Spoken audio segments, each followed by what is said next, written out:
The air inside the gladiatorial dome smelled of burnt citrus, metallic blood, and the hopeful sweat of 1,000 species. Beneath its glassy hex panels, the crowd pulsed in radiant waves. Glimmering scale creatures pressed up against gelatinous sentience. Hooting symbiotes passed illegal snacks between pseudopods, and neon-furred nobles from the outer rings perched above in float thrones, their eyes gleaming with boredom and appetite. Honored beings of status and slime, the announcer boomed in 22 languages at once. His voice broadcast from a levitating spheroid that pulsed with glitter and sarcasm. Welcome to Trial by Exhibition, Diplomatic Edition, where war is rebranded as sport and treaties are enforced with a good, clean brawl.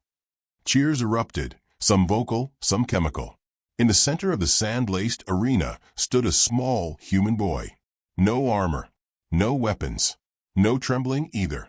Jace Telenov, 9 years, 2 teeth recently lost to an overconfident playground fight with a Tricillian girl, squinted up at the flashing names on the board above him.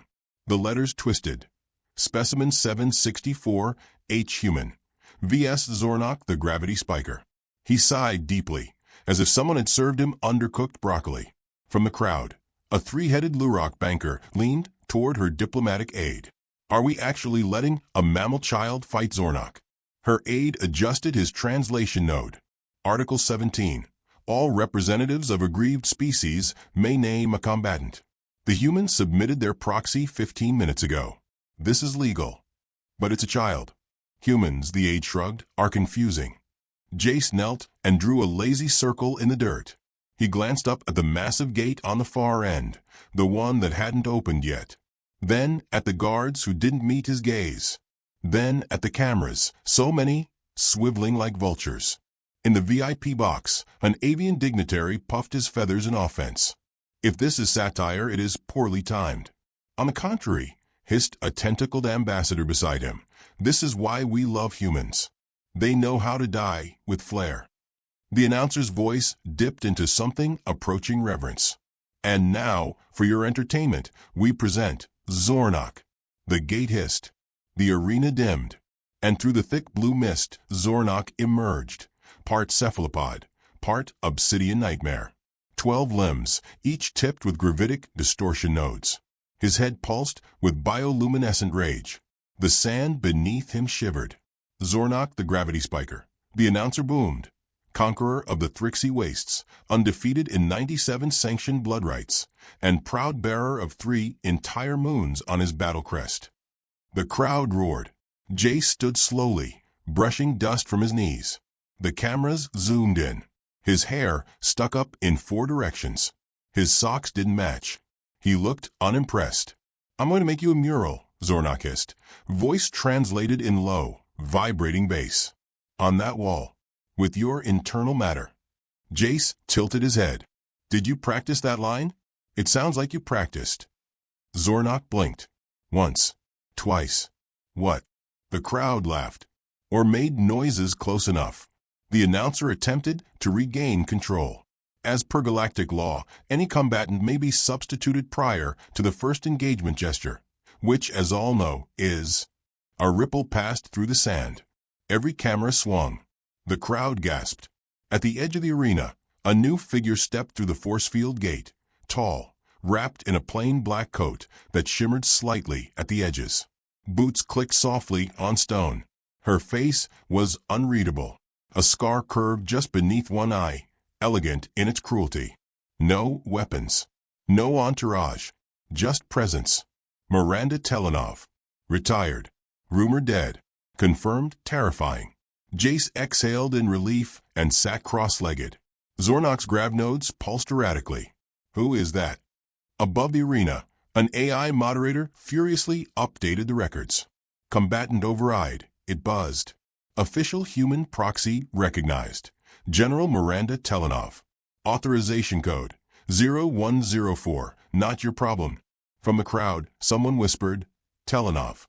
Another whispered back, the one who ended the siege of Tharnax by breaking the planet. Zornok's limbs quivered. Miranda didn't speak. She didn't wave.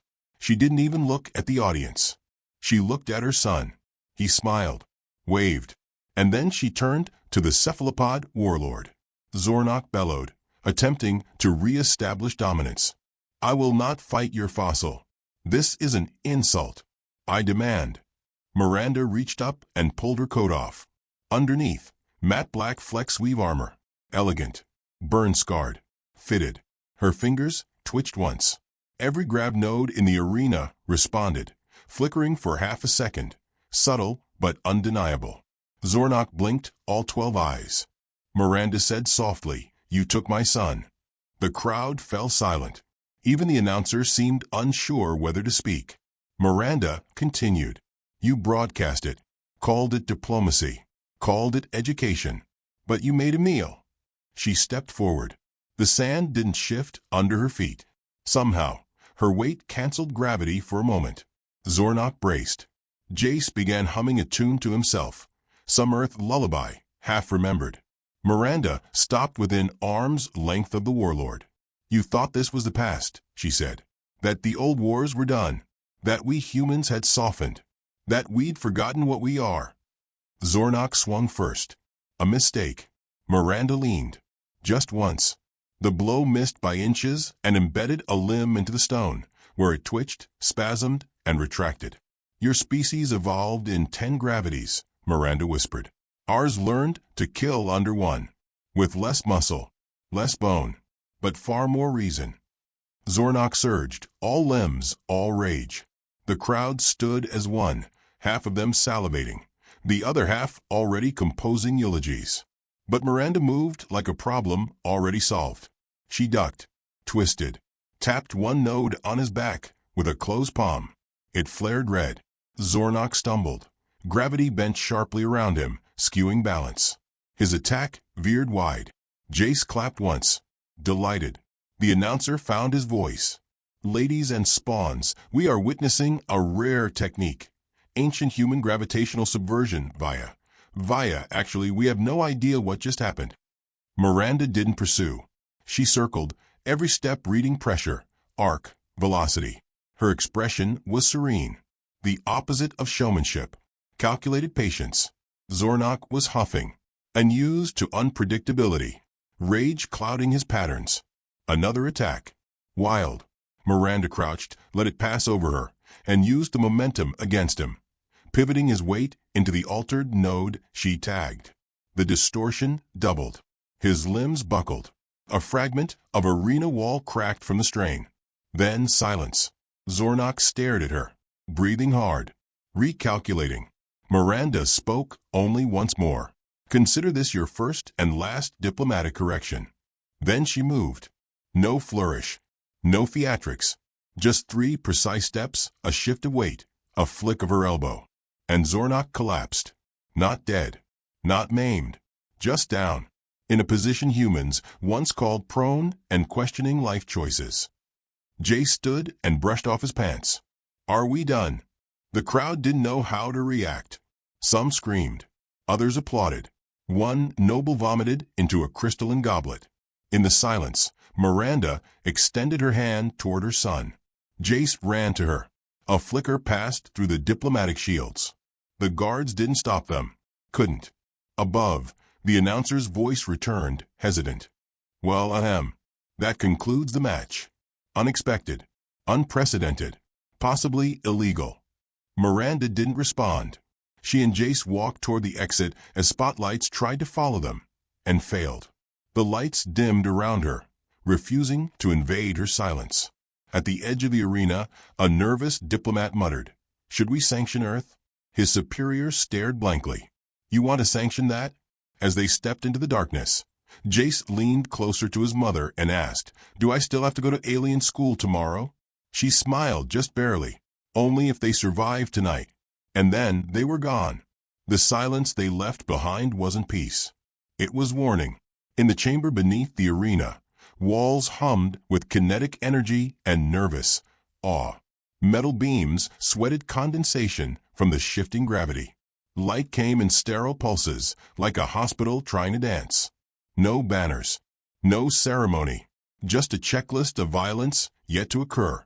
Miranda Telenov stood alone beside a locker she hadn't opened in 15 years. Its biometric latch flickered under her gaze, then hissed obediently. Inside, her old flex-weave armor, matte black, with tiny fractures across the chest plate. A relic of wars politely omitted from galactic history books. Underneath the armor lay a pair of leather boots she'd broken in on Mars during the siege of Tharsis Ridge. Soles worn uneven by 12-hour marches and 20-minute wars. She changed in silence. There was no reverence in her movements, only necessity. Each buckle and strap a habit returned to muscle memory, a sacred violence stitched into routine. Outside the chamber, guards argued quietly, uncertain whether to interrupt a legend. A smaller one finally dared. A Trillip scout, 7 limbs, all trembling, tapped at the entrance threshold. "Ma'am, the combat board is recalculating. Are you authorized?" Miranda didn't look up. "Wasn't aware I needed permission to retrieve my child." The Trillip tried not to gulp. The treaty binds. Treaties die the second they harm my son. But diplomatic customs." Miranda slid a blade, thin, curved, humming with resonant steel, into her hip holster and turned toward the scout. "I buried diplomatic customs under 6 kilometers of lava during the Eshtar Accord collapse. Were you born yet?" The scout retracted all limbs and vanished without a sound. Miranda exhaled once. From the overhead speakers, the announcer's voice echoed down, scrambling to maintain showmanship amid chaos. "It appears, dear viewers, we are in for a surprise substitution. Odds are shifting rapidly in the bet zone. Please gamble responsibly. Our new human combatant has a legacy score currently being decrypted by Central Command." Screens flickered in the betting halls of 12 systems. On the planet Graxis, a 3-eyed gambler screamed and threw himself into a vat of sentient goo when the odds changed from 7,000:1 to void. Across the galaxy, one central question emerged from a void. Who the hell still fought like a Telenov? Inside the holding box above the arena, Jace dangled his legs off the bench and watched the screen calmly. No fear. Just that mild, observational frown he'd inherited from his father. "You know she's going to break the field rules," said a guard beside him. Not threatening, just tired. A Komari veteran, scales dull by time. Jace shrugged. "Only if they matter." The Komari exhaled in a short wheeze that might have been laughter. Jace kept his eyes on the screen. Miranda was walking toward the arena arch, where the force field shimmered. His heart beat in time with her boots. "She's going to hurt him," he said, mostly to himself. "I should probably feel bad." Below in the fighter's tunnel, Zornok paced, limbs bristling with distortion spikes. His handler, a 4-armed Tharnic medic, dabbed his nodes with coolant jelly. "Her armor's outdated," the handler offered. "Old Terran tech. Pre-plasma era." Zornok growled. "I know who she is." "Then you're not concerned?" Zornok turned, eyes glowing. "Concerned? I'm excited. A Telenov dies today. On record." The handler's nod was slow, hesitant. "Statistically unlikely." "Statistics," Zornok hissed, "are for species that wait." The arena lights dimmed again. Miranda stepped through the arch.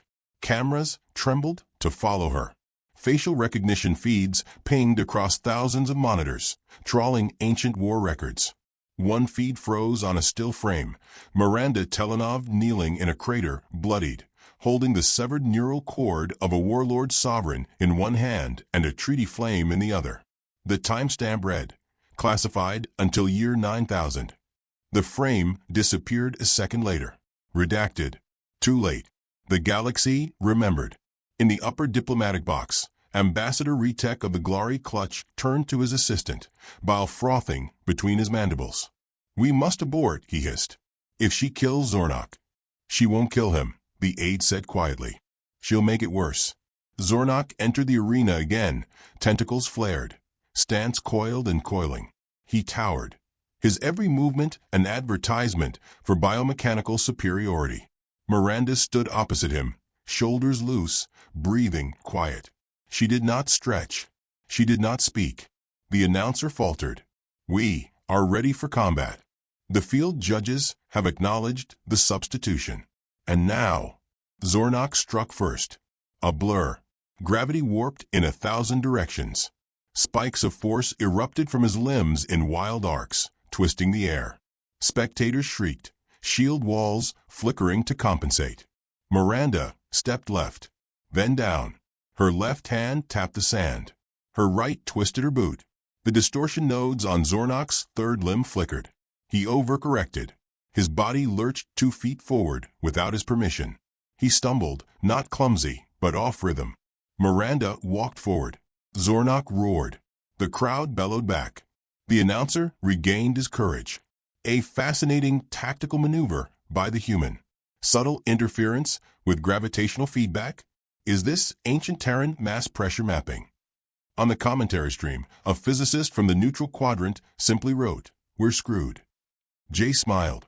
Zornok launched again, limbs spiraling, each spike tipped with antimatter fangs designed to shred molecular structure. Miranda moved, not around the attack, but into it. The camera caught a flick of her wrist. Something glinted. The attack passed through a false node she threw midair. It hummed, redirected, spat Zornok into the arena wall with a thunderclap that cracked 6 banners. Sand drifted. Miranda's face remained blank, focused.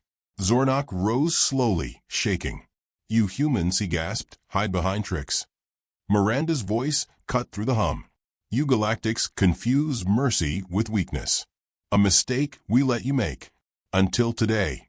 Zornok's growl became laughter. "Do you think this little dance saves your species?" "I think," Miranda said, "you forgot what we are when our children are taken." She raised one hand. The arena lights glitched. Far above, a diplomatic screen flickered to reveal a single sentence. Silent Blade acquired orbital positioning. Ambassador Retek fainted. 8 bots scrambled to delete footage. The announcer choked on his own introduction. On a silent ship beyond the arena atmosphere, General Aiden Telenov watched the proceedings through a single contact lens. His face was unreadable. His hands steepled in front of him. He said, to no one in particular, "Proceed." Back on the ground, Miranda advanced with purpose. No flourish. No final speech. She sidestepped one last desperate lunge from Zornok, twisted on her heel, and struck, not his chest or face or limbs. She tapped a node behind his third vertebrae. It chirped, then folded. Zornok's body seized, then stopped. He dropped like a massive stone, breathing, conscious, but flattened into his own center of gravity, locked in a distorted stasis shell his own tech couldn't disable. The audience didn't cheer. They didn't breathe. Even the gelatinous vendors paused mid-slurp. Miranda looked toward her son. Jay stood already, hand raised in a small salute. He mouthed something. She nodded once, then turned to the judge's platform and spoke in clipped, quiet syllables. As of this moment, Human Contractual Clause 47B is invoked. Proxy substitution combat fulfilled. Combatant incapacitated. Treaty compliance voided. I claim immediate release of my child under universal biological precedent. A beat of silence. The central console blinked. Request confirmed. Jace's holding cell opened. He didn't run. He walked, calm as gravity, straight into Miranda's waiting arm. Zornok groaned behind them. No one helped him. In the sky above, Aiden's ship cloaked again. In the diplomatic box, someone whispered, "They planned this." And someone else answered, "Of course they did." As Miranda and Jay stepped from the arena, the crowd still frozen, a small robotic drone zipped toward them, trying for an interview. "Ma'am, General Telenov, will there be retaliation? Are humans declaring war?" She paused, considered the camera, then said, "We're not declaring anything." "But what are your terms?" She smiled. "Barely. Ask again," she said, "after you've checked your fleet's location." The drone paused, and Miranda walked on. The doors closed behind her with a hush of inevitability. The crowd had rediscovered its voice. Not as a roar, no, that had passed, but in a susurrus of confused awe. The kind of sound made when something sacred is violated and everyone is too cowardly to name it.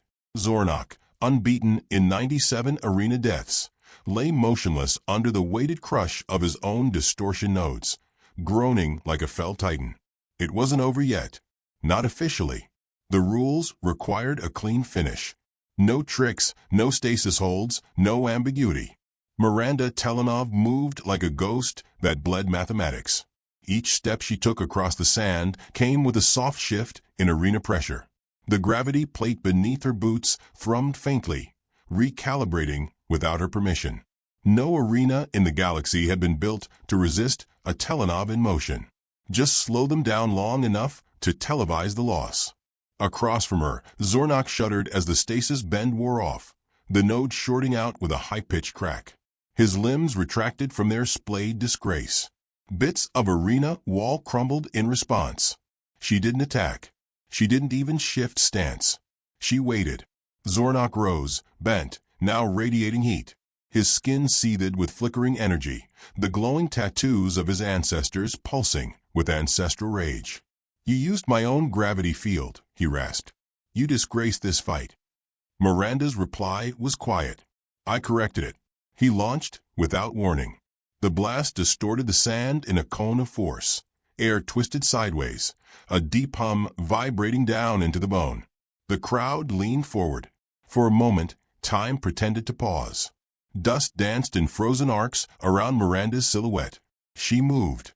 Not backward. Not sideways. Down. Not in the usual sense, but with intentional force, as though she'd mapped her weight like an equation and pushed it through a sliver of weak gravity beneath the arena plates. Zornok's claws, 2 meters of razored alloy and muscle, sliced empty air where her head had been. Before he could pivot, she was already past him. He turned. She was already at his flank. He struck. She wasn't there. It was, to the spectators, a blur of inefficiency on Zornok's part. But to Miranda, every missed blow was a number collapsing, a model adjusting, a prediction proven true. 15 years ago, in a war now sealed behind 12 interstellar non-disclosure acts, Miranda had studied mass behavior under stress inside collapsible atmospheres.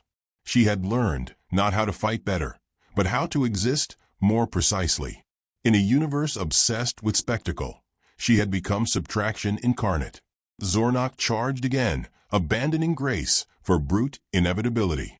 He spun midair, gravity nodes whirring into lethal overdrive, and smashed both fists into the ground. A wave of distortion rippled toward her like an ocean boiling sideways. Miranda didn't dodge this time. She flicked her wrist and triggered a micro-detonation from a plate under her heel. The explosion launched her 10 meters up and to the left, clearing the field with surgical elegance. Midair, she twisted, held position for half a second, and dropped one calibrated EMP dart into the ring of distortion forming at Zornok's feet. It landed with a sound like a swallowed thunderclap. Zornok howled as the arena buckled beneath him, his own field destabilizing inwards. For a moment, he flickered through multiple gravitational states, too light, too heavy, too fast, too slow. Miranda landed, rolled, and rose again before anyone had exhaled. Jace, in the observation deck, didn't blink. "She's not just winning," whispered a technician nearby. "She's writing a dissertation." Down below, Zornok stumbled, furious now beyond language. "You fight like a coward." "No," Miranda said. "I fight like a human mother whose child was taken by bureaucrats with God delusions." Zornok roared and flung a distortion spike. She caught it. That wasn't supposed to be possible. She didn't throw it back. She twisted the node, fed it a contradictory pressure feedback, and placed it gently on the ground. It beeped once, then deactivated. The spike collapsed in on itself with a sigh. Zornok hesitated. It was the first real mistake of his life. Miranda advanced. One step, then another. Not a charge, not an attack, just a quiet assertion of inevitability. "You know why this matters?" she asked, voice low but audible through the silent feed. "Because you're not a god. You're a weapon, and weapons don't get to raise children." Zornok screamed, claws out, every limb a shrieking hurricane of mass and intent. She didn't block. She pivoted. With a turn of her hips, she redirected his momentum into his own unshielded flank. Her elbow followed, breaking one of his subnodes. The burst of white plasma cracked into the air like divine punishment. He reeled, lost control of 3 limbs, and collapsed sideways. Again, she didn't press the advantage. She let him fall. In the command booth above, a dozen diplomats conferred rapidly. "This isn't sanctioned warfare," one wheezed. "It's psychological warfare with physics attached." A hologram analyst wiped sweat from their cilia. "She's dismantling his identity." Back on the floor, Zornok gasped, his voice less monstrous now. Why are you doing this?" Miranda knelt beside him. Not close enough to be struck, but close enough to be understood. "You're not the one I came to punish," she said. "You're just the system's favorite toy. The punishment," she added, rising, "is for the system that made this possible." Then she did something unexpected. She turned away, walked 10 paces toward the arena center, stopped. Without turning around, she said, "Final protocol. Arbitration Clause 8. Combatant withdrawal by voluntary yield." "Say it." Zornok's limbs trembled.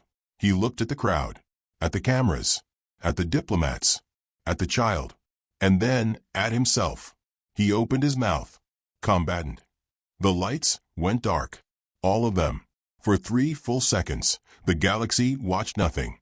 Then the emergency lights returned. Zornok was still there, still kneeling. But Miranda Telenov was gone. No footsteps. No exit path. No signature trace. Just a small pressure imprint where she'd stood, exactly human-sized.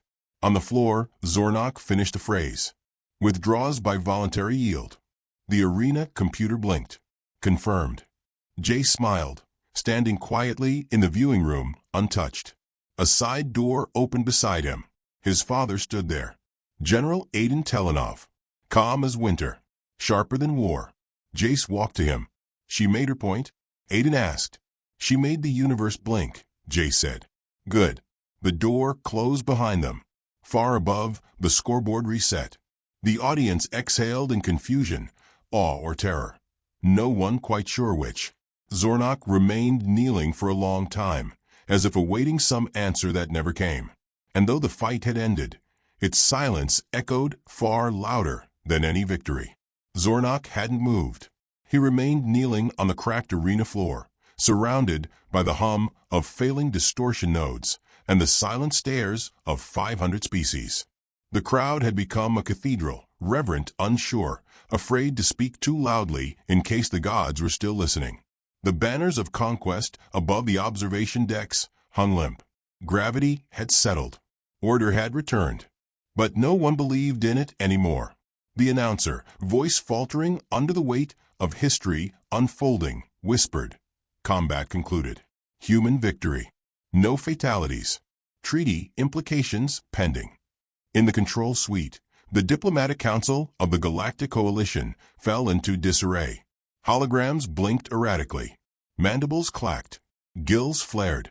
One delegate from the Barkaz enclave attempted to submit a formal complaint, only to burst into tears halfway through drafting it.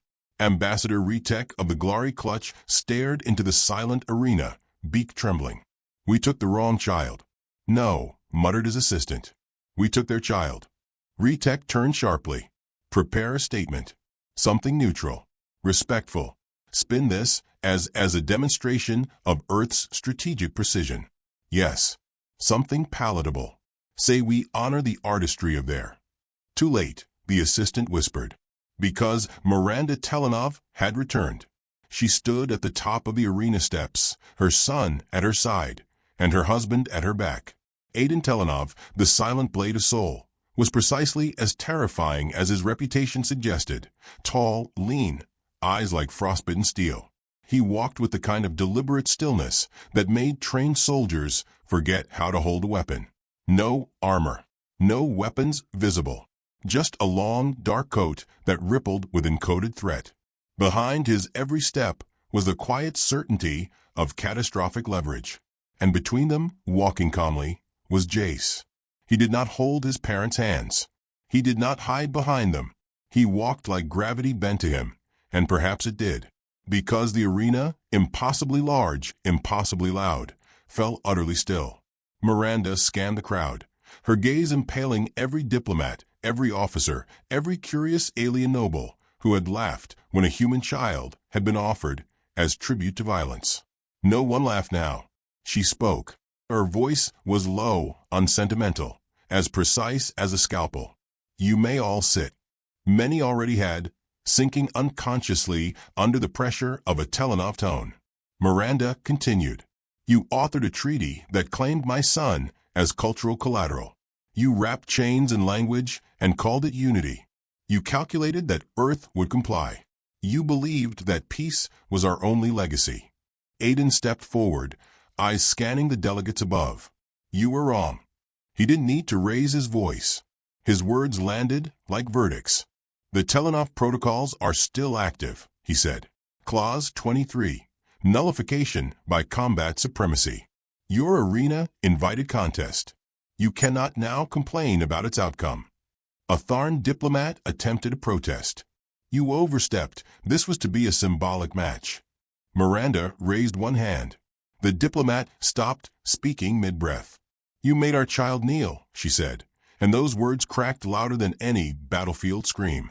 You dressed it in ceremony and painted it with custom, but it was submission. You thought we'd been softened by the peace we earned. You thought we forgot what our children cost us. Jace stood between his parents, arms crossed, face placid. But inside his gaze was a strange light. He was no longer a captive, nor just a child. He was a weapon with a heart, tempered in restraint and precision. Above them, the primary council screen flickered. A new message scrolled across it. Earth forces in low orbit. Cloaks disengaged. Visual confirmation requested. Dozens of ships decloaked at once, massive, sleek, unadorned, and angled with Earth's unmistakable utilitarian menace. Not beautiful, not threatening by posture, just inevitable. They bore no banners. They sent no warnings. They simply existed in places that had, moments ago, been secure. One of the nobles gasped. Another cursed in a forgotten tongue. Miranda stepped forward into the center of the arena again.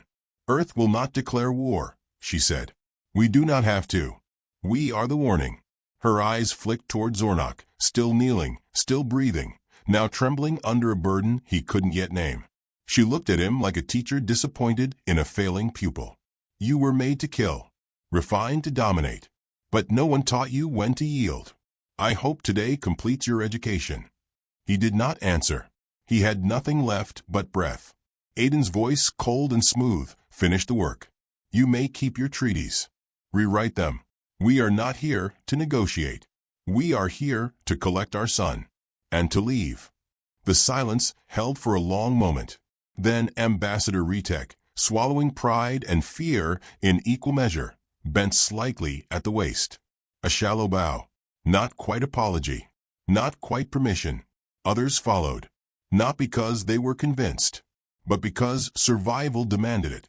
Jace glanced at them, then at his mother. Do we say anything else? Miranda looked to Aiden. A pause passed between them, familiar, efficient, forged in hundreds of battles. No, Aiden said. Let them speak now. We've done enough. Jace nodded, then added, for no one but himself. Good. The three of them turned toward the exit. Each step felt larger than space. Somewhere far above, in the fleet's command bridge, an operator whispered, no return fire. No pursuit orders. They're just leaving. His commander, a gray-eyed admiral who had once trained under Miranda, gave the faintest smile. That's the worst part. They're leaving, mercifully. Back on the ground. As the arena doors hissed open, Miranda paused once, just once, and looked over her shoulder. To those who still dream of conquest, she said not softly, make better dreams. And then she was gone. Behind her, systems shuddered, alliances reeled, and species began in quiet, terrified clusters to redraw their maps. Not of stars, but of limits.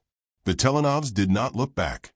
They had their son, and the galaxy would remember that they only ever came once.